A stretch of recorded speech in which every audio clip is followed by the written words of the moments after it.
While the world's focus remains divided on several global matters, with the US in the middle, a story from its own domestic powerful corridors is still making soft ripples. The same story which just a few months ago created massive waves, not just in America, but across the world.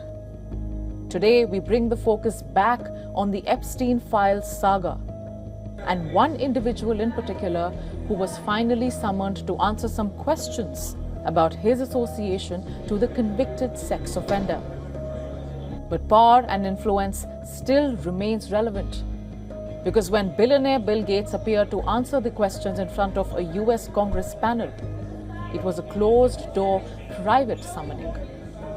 The meeting happened just last week, when Gates appeared in front of the House Oversight Committee to answer the questions from congressional lawmakers.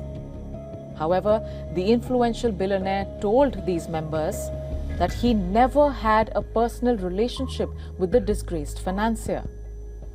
Gates also said that he cut ties with Jeffrey Epstein when the latter could not deliver on fundraising initiatives for the billionaire's philanthropic initiatives. An excerpt from a statement on Epstein is, and I quote him here, "I never went to his island, his ranch, or his Florida home. I have never victimized anyone.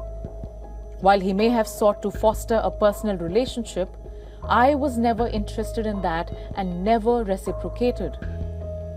Gates in the statement put the onus on Jeffrey Epstein. But in his entire remark, there is an interesting statement that did come out of the billionaire.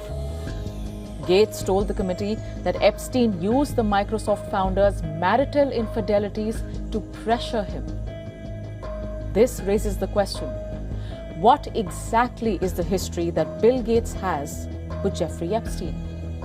That in itself is a long story, which began to unravel when the US Department of Justice released over 3 million files on Jeffrey Epstein to the public.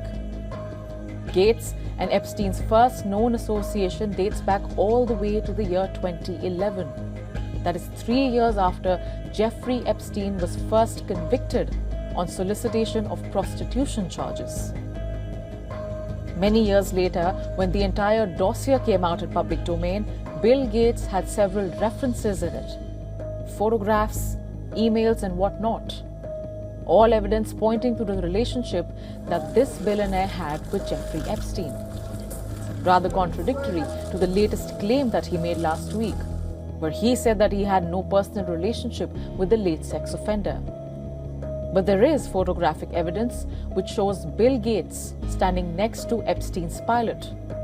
A photo which Gates confirmed in an earlier media interview, saying that he had in fact traveled in Epstein's private jet. In the last few months, many reports emerged of the content of the draft emails about Bill Gates. They include explicit claims about the billionaire's life, such as allegations that Epstein facilitated, quote, illicit trysts with married women for the founder. And there are others, such as one unsubstantiated claim that Gates had contracted a sexually transmitted infection, for which Epstein facilitated certain medicines to treat it.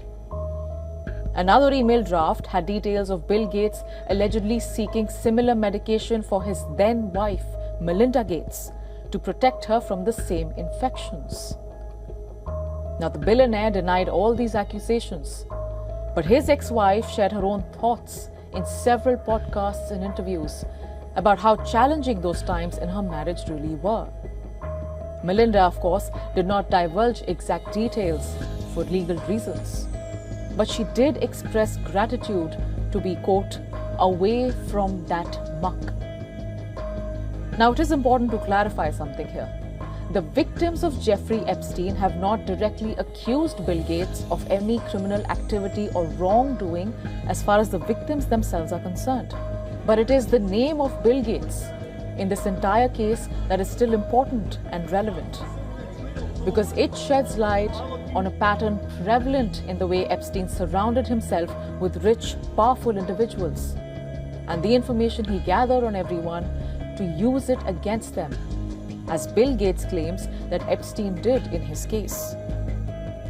And so the question now is this: if so many people remained in Jeffrey Epstein's vicinity for several years, how is it that none of them knew of what transpired in the mansions, the private jets, the infamous Epstein Island?